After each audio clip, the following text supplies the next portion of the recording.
Welcome to the second day at the Woodhouse, at the virtual Woodhouse, an exciting day here at the World Economic Forum.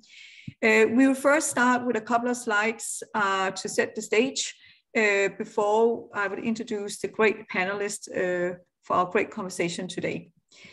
So first of all, Wood at Davos is of course coming up after a very successful COP26. It is also a big conversation we will have today leading up to COP27. Wood is dedicated to the SDGs and are driving the world to-do list supply clean energy.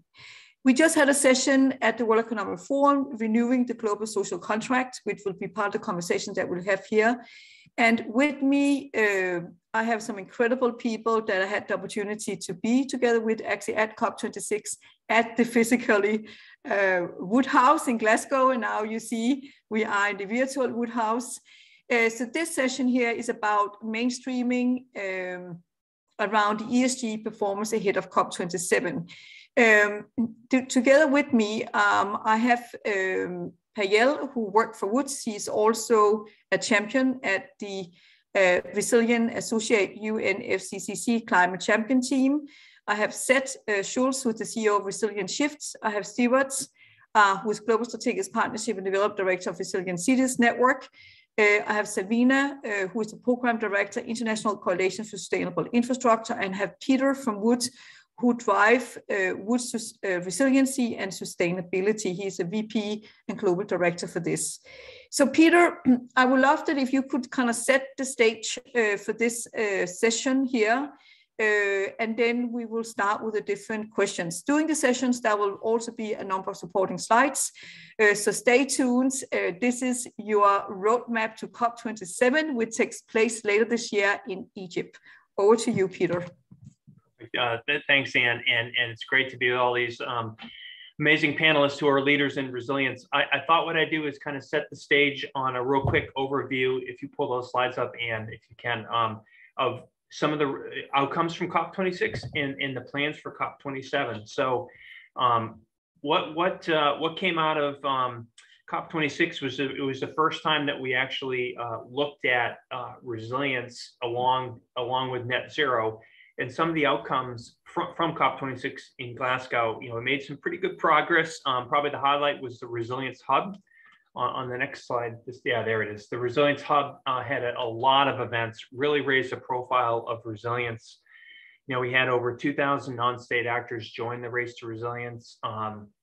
Starting to look at climate metrics, link this work into how it improves the livelihoods and lives of people.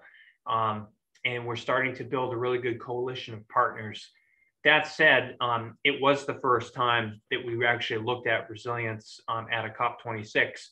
And I thought, the next slide is really an interesting highlight of where we're going with this. So already in the initial planning for COP27, which will be in Cairo, it's going to be much more of a whole of Africa COP and focused, much more on resilience and finance and nature-based solutions. So already, and I also work with Payal on the UN Climate Champions Race to Resilience initiative, looking at really putting it at adaptation and resilience really on equal footing with mitigation and elevate loss and damage and really try to accelerate financing for this. And then also look closely at nature-based solutions. I mean, if you look at coming out of COP26 in a 1.5 or 2 degrees C world, there's still 2 to 3 billion people who are going to face climate shocks. So that was the big shift, I think, for the next COP, much more in resilience and adaptation in nature. And then the next slide, Ian, I think highlights, I thought this was really interesting. So these are some of the key messages that we're looking at in the roadmap to COP27. And actually the next one is in the United Arab Emirates. So similar themes, I think, but looking at energy transition, but also things like water security and how we can really improve the livelihoods of youth in that area. I saw an interesting statistic in Africa. I think it's something like 60% or 70% of the population is under the age of 30. So we really have to look at youth. Resilience, loss, and damage will be a core theme for the next COP. A big push on nature and regeneration. So we can't get to net zero without looking at nature. So nature-based solutions, really looking at finance and mobilization. So new financing mechanisms for adaptation, potentially pulling money out of GFANZ for adaptation, a similar fund, and looking at public sector funding to really build the infrastructure projects that have to be done. And then a big thing out of COP, trust and accountability. We heard this a lot at COP, is we really need to demonstrate progress. You know, we need to move beyond just talking about metrics and programs and actually show inputs in action. So those are kind of the three themes. And then the last slide I had was quick. So these are some of the priorities that we're already working on that really align with what the other speakers today are going to talk about. Is these ambitions are great, but you know, what are the big global organizations that can really drive resilience across all these sectors and integrate it? What are the pathways that we can use to build better projects? How can we get the private sector engaged?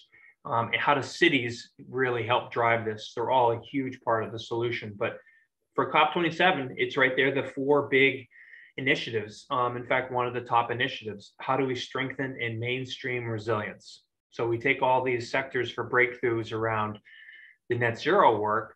How do those sectors at the same time do resilience? This will be a really important initiative, and actually I'm starting to support that already in the Climate Champions team. How do we mobilize more money and get bankable projects, but get them off the ground and built? How do we get more non-state actors to take action? And how do we really leverage systems to transform where we have to go? We can't keep working in silos. So, and then below that, credibility and accountability, we need to track this better. The idea of radical collaboration, we really need to collaborate in a much better way. And we really need to focus on regionalization. You know, what are these projects? What do they take to get built in the global South? And I thought this was great. We needed just a really diverse, honest, solutions-oriented narrative. That was a big takeaway from COP, really, and that's sort of setting the stage. And I think, Anne, the next is Pael, who I have the privilege to work with a lot, is doing some great work on how we get businesses to get into the race to resilience, and I think that will set up the other sessions.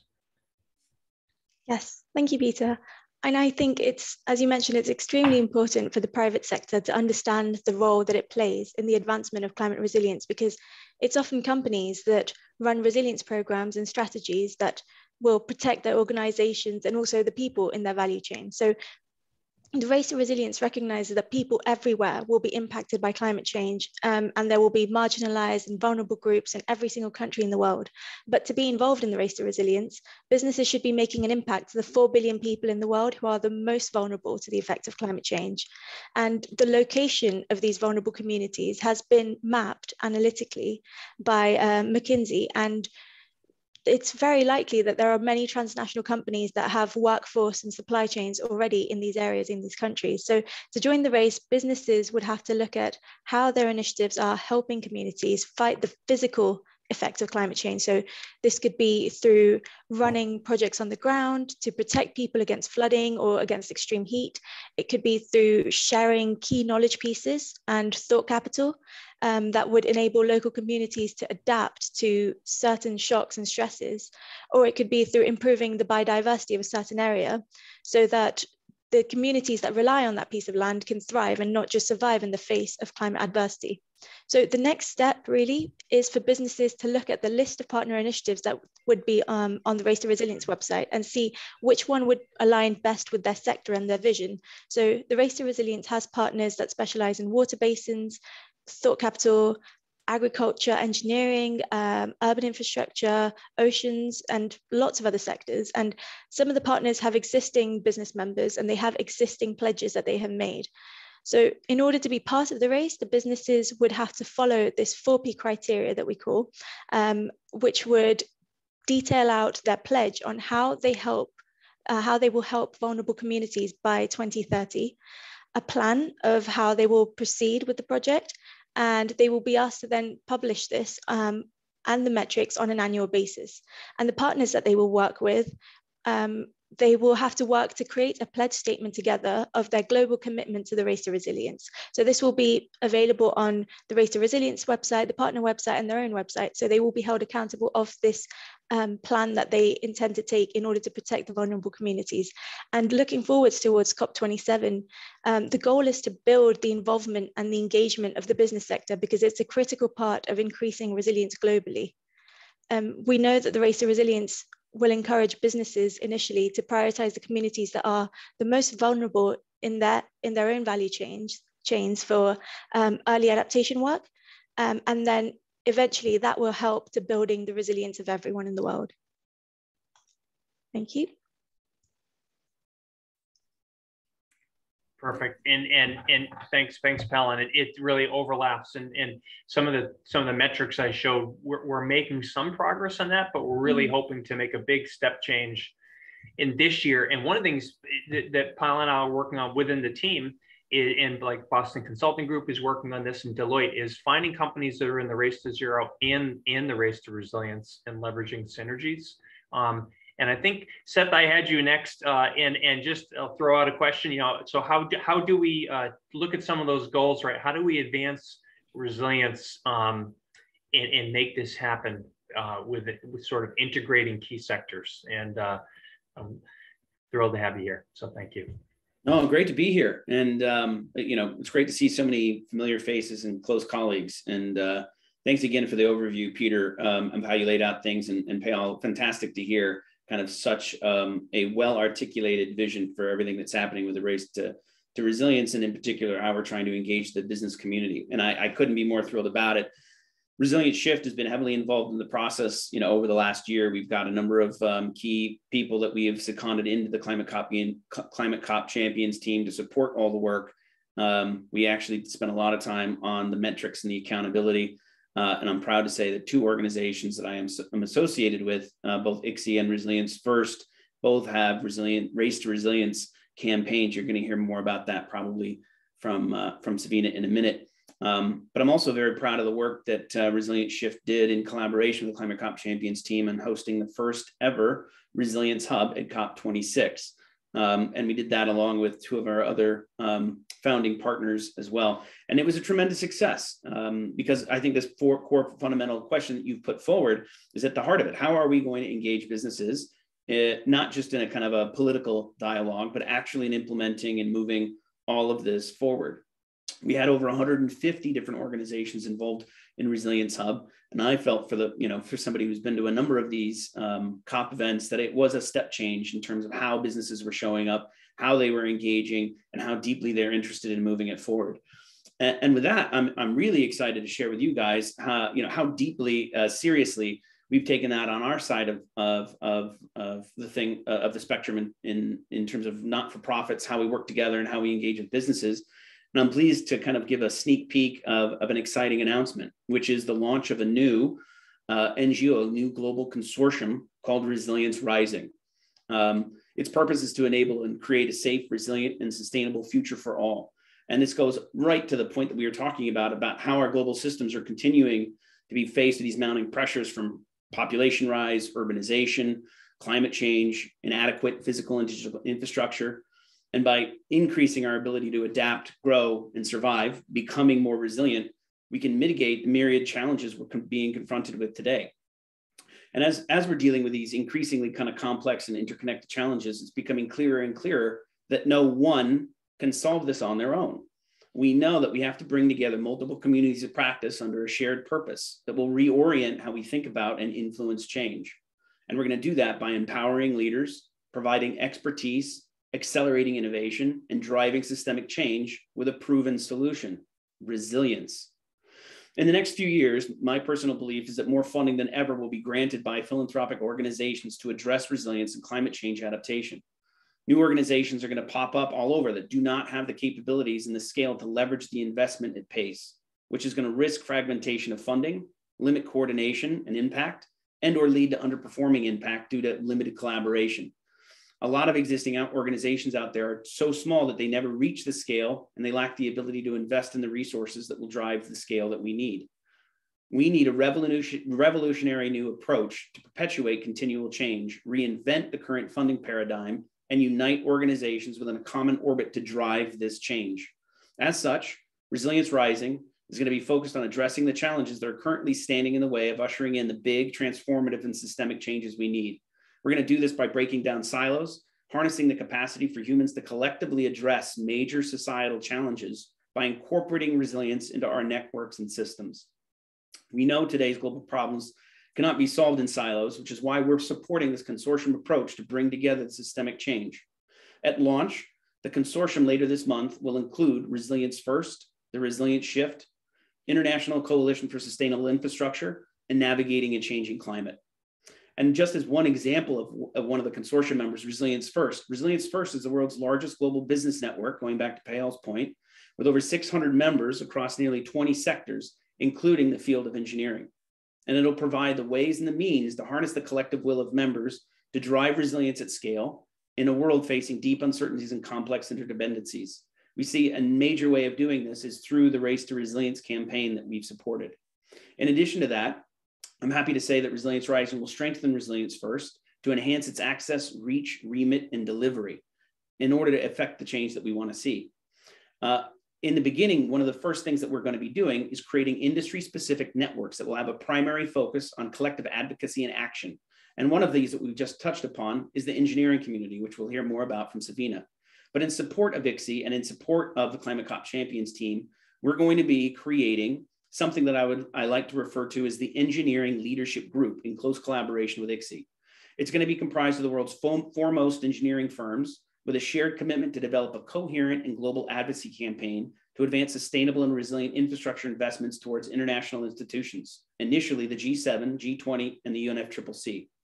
We're going to use this group to establish relationships with international platforms, agree joint positions related to sustainable and resilient infrastructure, and advocate on behalf of the global engineering community to advance the aim of a more sustainable, resilient, and equitable infrastructure solutions worldwide.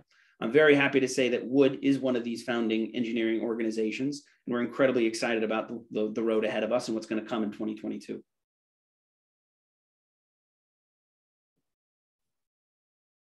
Just taking it all in. So amazing initiative, and as we've talked a lot before, I think this is a gap and a need that we've had for a while, and I think it's just going to have a transformational change for integrating resilience across all these sectors. And I'm thrilled, Savina, to also have you here. And ICSI is one of the partners, as is Resilience First, that Payal and I have been working with on the Race to Resilience campaign. And I thought it'd be great to talk about tactically. We hear all the time. So how do you actually get resilience into projects, which at the end of the day, we're talking about projects. So amazing work that ICSI is doing around these pathways work. Of course, you can talk about anything else you'd like to, but I'll just turn it over a few, or like how do we actually do this work and do it consistently? And I'll leave it to you. Great, thank you, Peter. And I'd like to follow on from Seth's quite inspiring vision for how to integrate and scale up resilience to say that in the International Coalition for Sustainable Infrastructure, or ICSI, I'll call it for short, he's really incredibly excited to be part of Resilience Rising and looking forward to making a difference. Just a few words about ICSI. So we are a cross-sector engineering-led coalition working to catalyze action on sustainability, resilience, and climate change. So ICSI brings together a quite unique mix of professional engineering associations, cities, and the private sector. And this is quite powerful if we are on a mission to make sustainability and resilience the cornerstone of every decision in infrastructure development. So I'll now attempt to answer the million-dollar question that you posed, Peter. So how do we actually implement climate resilience in practice, in projects? What frameworks do we need? What guidance and standards? Not just to implement, but actually to go as far as scaling up and accelerating implementation of resilience. So this must be one of my all-time favorite topics. And the reason why I like this topic so much is because I am myself an infrastructure practitioner. And throughout my career, I've looked desperately for the right guidance to be able to do resilience in practice in my day job. So the role that frameworks and guidance and standards play in developing sustainable and resilient infrastructure, I think, cannot and should not be understated. It should be really talked about as often as we can. So I've been working in this space for quite a long time now, a few years, and time again, we found that there is a lot of excellent resources and more are appearing every day, but this abundance can be quite overwhelming and fragmented and pretty confusing. So a clear gap that we identified was the need for a framework that provides an end-to-end guidance and that provides that clear and traceable line of sight for climate resilience in projects. So we found that what practitioners actually really needed to implement climate resilience in practice was that clarity and that consistency, but above all is access to practical guidance. So last year, Resilience Shift, ICSI and Arup came together and we developed infrastructure pathways. That is a key resource that we launched at COP last year. So what infrastructure pathway does is using the infrastructure lifecycle as a framework to, number one, organize, number two, explain, but also number three, link key existing resources on climate resilient infrastructure. And I think this is really a leap forward from high-level principles into implementation. And that framework is powerful because it links the decision that different practitioners make around climate resilience across the life cycle to the actions that they need to be taken to implement it with that level of detail and that clarity that was missing until then. So the life cycle framework is also quite timeless because everyone is familiar with it. And if new resources and guidance are being developed, then they can be found a place across the life cycle in that framework. But perhaps the most useful thing, the most exciting thing for infrastructure pathways is creating that connection, that golden thread across practitioners, their decisions, and the actions that they need to take. So as we know, there are opportunities to build and enhance resilience value of a project at each stage of the life cycle. And what infrastructure pathways does is highlighting that connection and that so that resilience value is not lost or is not eroded as the project development progresses. So it's a good way to explain it is like a relay race when the resilience value is the baton that needs to be passed on. But if the baton is dropped, then the whole team loses and the resilience value chain breaks up. So understanding these interdependencies and connections across the life cycle is what will ultimately lead into a collective action on infrastructure resilience and sustainability. So infrastructure pathways is in the public domain and is a live platform, and it will evolve as new resources become available. And in time, we hope it will become a community of practice. But then being launched at last COP and in the path to the next COP, then we have plans for infrastructure pathways. We want to be moving into implementation and to rollout, which is one of the key activities that ICSI will do as part of their commitment as partner initiative to the Race to Resilience. So looking forward to working on this with all of you and to collaborating with yourselves and the whole sector. Yeah, fantastic. And we're privileged to help with some of the work. And Sabina, real quick before I turn over to Stuart, I mean, just this week, there's something called FAST Infra, a sustainable infrastructure verification. I talked to P&B Barabas, and they're really interested in the pathways of how can that how can the pathways support a consistently applied sustainable infrastructure label tied to financing. And I don't think we'll get to talk too much about financing, maybe a separate panel, but that's the big link. And it's a great piece of work. It really is. Peter, I just wanted to say the other thing that I'm really excited about that project, though, too, is and the undercurrent on this discussion is the collaborative approach.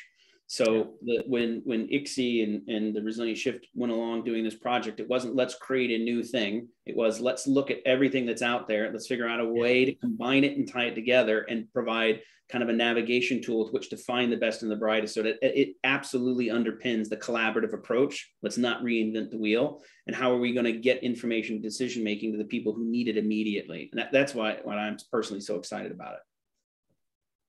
Yeah, and it's a great user interface. I mean, you could, if you're a procurement person, you could click on that and say, what do I need to know in procurement? So it's tied into roles and responsibilities. So it's amazing. And Stuart, as a tie up or link into you, I mean, cities are a huge part of this. So, you know, in the Climate Champions team and in COP, obviously, you know, the Cities for Race to Resilience is a big part of this. All these projects benefit cities, which, you know, are going to have what, 70% of the world's population, and also the idea around the concept that we have to address projects. Pael touched on this for the vulnerable populations. So it'd be great to get your perspectives on, you know, some of the initiatives around cities, especially I know in the RCN network, you have a lot of cities in the global south, which is going to be hugely important for the next COP, is to show results there. So I'll turn it over to you, and thanks again for joining. Thanks, Peter, and thanks to Wood. It's great to be, if not physically together, together virtually for continuing dialogue coming out of COP26. I think, you know, two things I'll start with. In the old days, we might have called them taglines, but we can now hashtag them. Coming out of COP26, my personal hashtag has been, and I'm now going to use this for all of 2022, which is skeptical inspiration. I think that was my reaction to many of the moments at COP. And the ups and downs that come with dealing with such a huge burden that we're all involved in. The other one, though, is something that we have sort of integrated into our way of normalizing resilience, mainstreaming it, normalizing it, and that is that there's no equity, no resilience without equity, and that has been part of the work that we've been doing. For those that aren't familiar, Resilient Cities Network, evolving out of 100 Resilient Cities, really is working at that very front edge of resilience in cities of varying sizes. And with that, our definition has always been about surviving, adapting, and thriving. And that's been really important because we're looking at combinations of shocks and stresses. We believe deeply in holistic equitable resilience, and that's something that requires then all sectors, all departments of cities, NGOs, and especially for so much of the work that we're doing in the global south, we really have to think about the how, not just what. And that was clear in COP, vis-a-vis what Peter just said. More cities than ever, more mayors than ever, probably more corporations having conversations with cities than we'd ever seen, and dialogue around finance. And that's a little bit of foreshadowing, because for us, there's 4 or 5 ways that we have to look at what it would mean to mainstream resilience, to look at ESG, to look at what it would mean to sort of blend IPCC goals with SDGs. And that means we look at our themes, we look at our tools, we look at funding, because it's not going to happen without that connection to the projects on the ground. We look at our partners, some of them right on the screen as we're talking, and we look at our communities of practice in that mix. One of the communities of practice that over the last couple of years has been some of the most important work that I've been involved in, and that's our racial equity through resilience community of practice. And the way that we've been sort of defining and deciding the types of projects and the way that they're evaluated.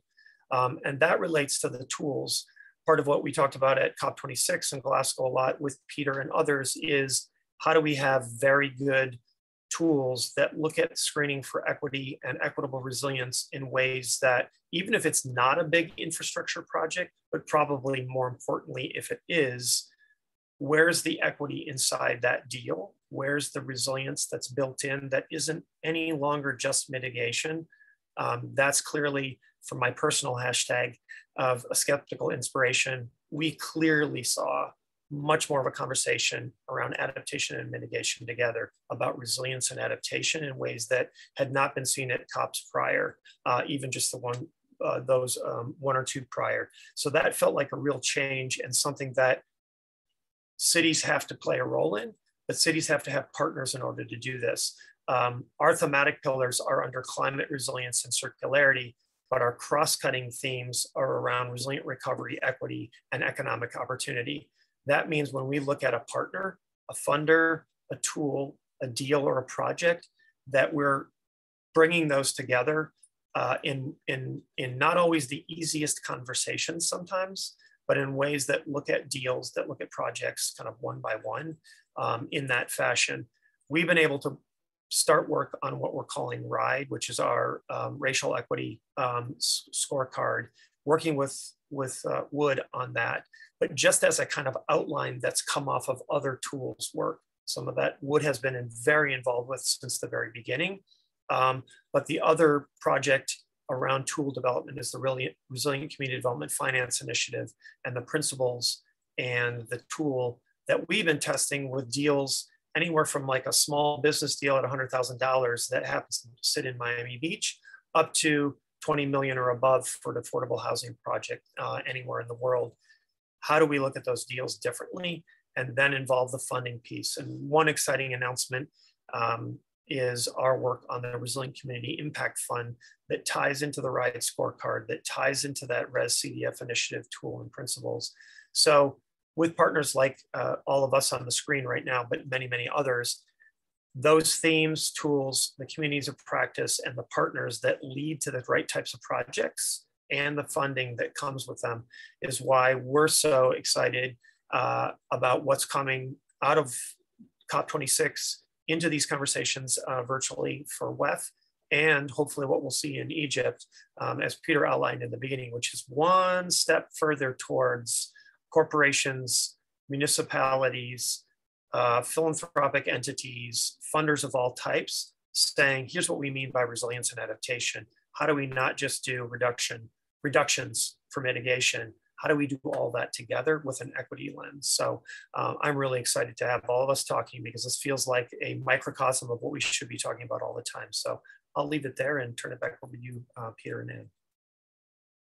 Yeah, perfect, Stuart. And I think one comment on the tools. Yeah, I think these racial equity scorecards, which Savina, we could leverage, cross-reference that in the Pathways tool. Actually, I was thinking as you were talking, but other programs, and we're going to have Marco Sereni. He couldn't make it; he's moving to Geneva today, so he had a good excuse. But he works for PIDGE on the Meridian Catalytic Fund, Turf Fund, and maybe for another call, but just to briefly touch on the financing. I know there's a lot of initiatives around banking alliances, but the private investment funds, like the $10 billion Turf Fund that was announced at COP. I just reviewed some projects this week on it. It fits into everything we're all talking about, is building these projects in a resilient way that can impact communities, that leverage the right people at the right time. And there are more funds like that. The other one that was announced at COP was the Rockefeller Global Alliance for Energy. I think it was the, what was it called? The Global Energy Alliance for People and Planet. And at its core, it's an energy project. But when you look at it, it's all about resilience. That project is bringing power to people that don't have it for water, transportation, digital. So, and that's another one we're looking at COP as like maybe flagship initiatives that have a lot of money, that have, another $10 billion project for energy. But at its core, it has to be built in a resilient way. So there's a big shift, I think, within the finance community around that. Which is good to see. But that said, the amount of adaptation funding is so small compared to the net zero funding. So there's a lot of work that has to be done. And Ann, I don't know whether you want to field questions from anyone that did call in or amongst us, but yes, I think we're close to time. So I am burning for this question here, because when World Economic Forum started yesterday, there was some great conversation around that working with the Race to Net Zero and Race to Resilience could not just be a philanthropy institute, but need to become the core of what the private sector is all about. And I think that is what we saw at COP26. I think we saw the private sector really stepping up. So my key question to each of you, because you know how it always is that a new year is kicked off, and it's like we reset everything we were doing the year before. So I would like to hear from each of you, and starting with you, Pael. Now that companies are redefining their strategy coming into 2022, leading into 2030, and this week, as you all know, is also the big goals week, the Global Goals Week at Expo. Are we seeing that what we promised in COP26 has been incorporated into the strategy that companies, the private sector, are rolling out right now. So what are we seeing? What is the talk going on in the private sector, Payette, if you will start with that? And then, of course, both the private sector and the public sector. What movement do we see in the way we are kicking off 2022?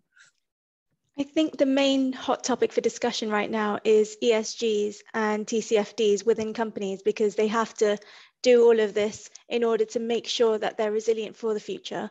And so a lot of companies are looking into putting together new sustainability teams that they didn't have before, or including sustainability as a golden thread through their entire organization, rather than just one department in one little office.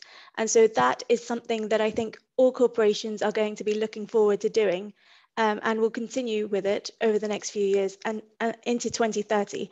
And a lot of them during COP even didn't know as much about the race to resilience. They'd only really heard of race to zero. So that entire focus would have been on mitigation. But now that they've realized that there's a whole other side to the climate change effects, which involves adaptation, they will now look into how they can incorporate resilience and adaptation into their organizations throughout their entire value chain, from their supply chain all the way to their consumers, where the consumers live. And that will involve, as Stuart said, working closely with cities as well, where they operate. So I think that is the main topic for this year. Moving forwards from 2022 all the way to 2030, they should be looking at their strategies going forwards. Thank you so much. And Seth, how do you see it? And thank you for announcing this huge initiative. How do you see, coming out of COP26, leading into COP27, the 2022 strategy, the commitment for the private sector? Do you see a big push and support coming from government and the private sector? I do, particularly from the private sector. And Vail, I agree with everything she just said. What I would add to that, and trying not to repeat, but I think what's happening and occurring within the private sector community is fundamentally a step change, because instead of being forced from outside things like shareholder concern, investment concern, I don't think we can emphasize enough the impact that COVID-19 has had on companies around the world, because they were rocked to their core, and they're now approaching resilience based on an internal understanding and mandate versus an external force. And it has fundamentally changed their approach. And they've now realized we have to have organizational resilience. We're not resilient if our people, going back to this thing Stuart was talking about, equity, if our people aren't resilient, if our processes aren't resilient, and oh, by the way, it's not just our company anymore, because we have these vast, complex, interconnected, and interdependent supply chains, which touch communities and people all over the world. And if we don't understand how we're going to survive and thrive based on the shocks and stresses being faced, we won't exist. And it's fundamentally changed companies from thinking about themselves inwardly to thinking about companies and what they do. And you and I talked about this years ago, companies for purpose. And now they understand that based on their own criteria and need, but also how they can collaborate with others in doing so. And the level of engagement, investment, focus, it's unprecedented from what I've seen. One of the big concerns that we have right now is actually the capacity. Companies are trying to hire up expertise on this and create the teams internally that Kyle mentioned. There isn't enough expertise. So I think having conversations, having forums and dialogues where we can share some of that expertise, we're already seeing right away now, already a couple of months after COP, competition in the private sector and trying to hire ESG experts and trying to hire staff. And Stuart, we've been building capacity in cities for decades. And now those city staff are getting hired and going into companies because of greater salaries and the expertise that they have. So we've got to be very thoughtful. Why this is incredibly exciting. We have to be very thoughtful about the equity and the balance of the capacity and where it is needed and how we get the right thing to the right people in the right time. And it just doesn't become one of a financial metric.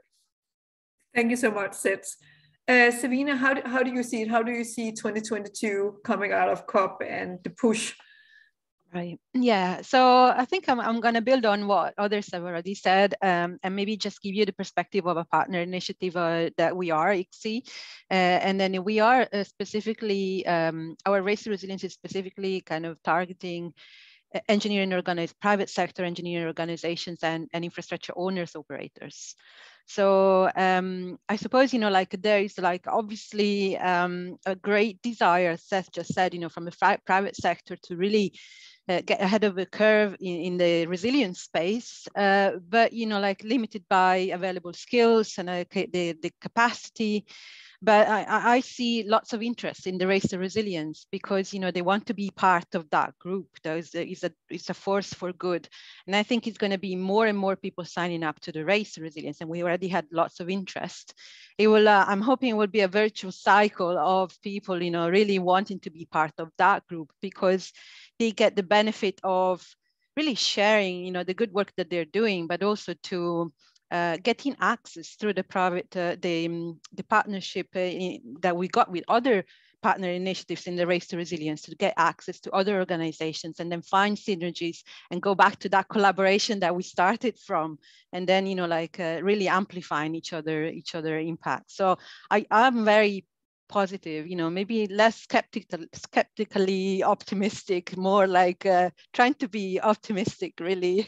And I'm an engineer, so like cautiously optimistic, maybe I should say, but actually I do feel good about this, and I'm looking forward to reporting at COP27 the amazing work we've been done over the year. So thank you so much. And Stewart, I mean, cities has become, I can't be in a conversation now where cities are not being discussed. They somehow have become the center of anything we do in any conversation because they are the fundamental infrastructure for every human being in the world. And resiliency kind of capture that. So Stewart, what is your perspective, coming out of COP into 2022? Have people forgotten what they promised at COP, or are they giving you and supporting and helping and all of this going into 2022?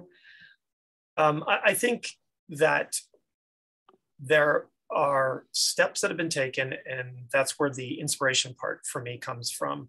I think what we have to be well aware of is that with equity, with climate, with what is really people, because that's what we see that the city piece has always been and is now more important.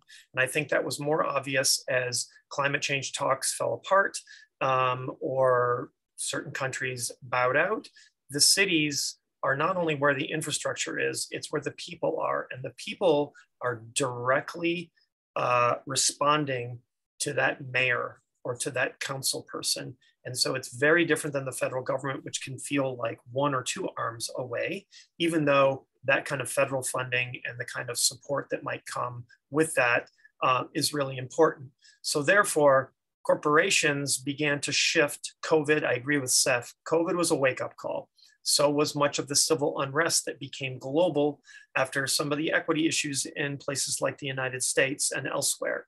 So I think we have a moment to say, corporations, come with us.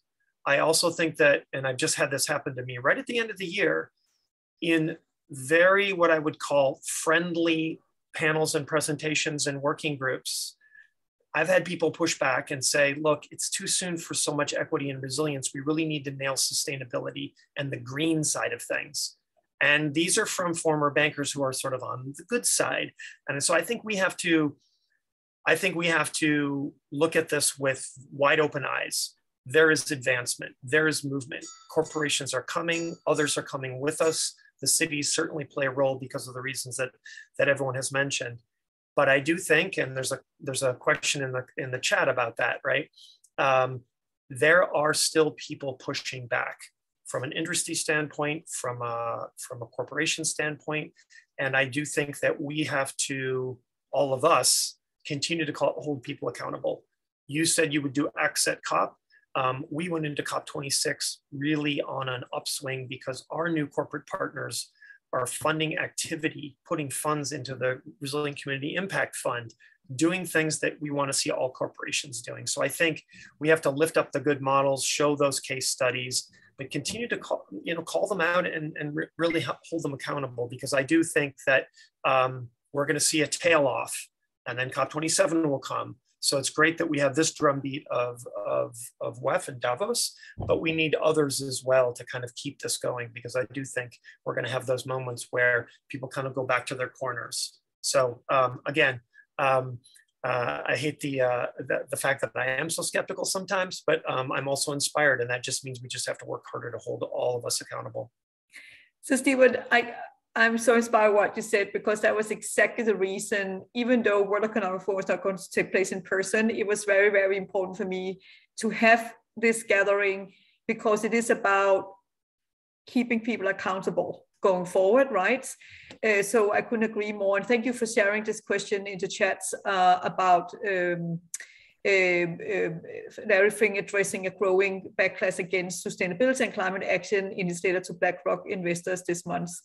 So thank you for addressing this. So Peter, before we share a little bit about what is happening the rest of the day, I want you to give like a closing remark. And all, I mean, you lead resiliency and sustainability at Woods, and how do you see it? How do you see it with the push for the clients that we have at Wood? Yeah, I think listening to the comments, one right off, you need proof points during the year. So for 2022, New York Climate Week, I think is going to have a focus on resilience. There's other big events that can get us off the dime before COP. The other thing is, I think with the stimulus funding, I mean, if the stimulus funding in the US and Canada, and even the EU taxonomy, there's a big push around resilience. So that could change companies and how they pursue projects, do projects. The other thing is ESG. I mean, I think I just saw like a third of all the global assets under management have aligned with ESG. So ESG, especially the social part and the environmental part, it's not just carbon reduction, it's resilience. That could be a huge lever if we do it right. And if the big four come out with like a common reporting framework this year, I'm hearing Q2, hopefully. ESG could be a great way to align financing on the private sector side for resilience as well. And then I think Seth touched on this, the resiliency of people. I mean, the workforce is changing. COVID was a huge wake-up call. And so we really have to look at the capacity. Where do we get all these people? And then the big pest, thing we have to solve is, how do we build these projects that need them in the global south? And there's not enough people there to do the work. I was just on a call with Meridian this week. I mean, they have great projects, but you need local capacity in those countries to do the work. And that's something we have to solve on the capacity side. And I think resilience rising, Seth, that could be, you'd be changing the world in a big way if we can solve some of these challenges, but I'm optimistic. Thank you so much, Peter. And to close this, I think it is our responsibility. I just want to say to everybody listening in here, you're really sitting with some of the biggest thought leaders in resiliency here, is that anything we do going forward needs to be scalable, accessible, and affordable for everybody. Otherwise, it's not going to work out. So with this, I'm just going to share with you what is happening the rest of the day. So if I can share my screen here, see if I can get it to share. I did have, okay, it's okay, I'll just speak to it. So maybe I can do it like this here, so sorry for that.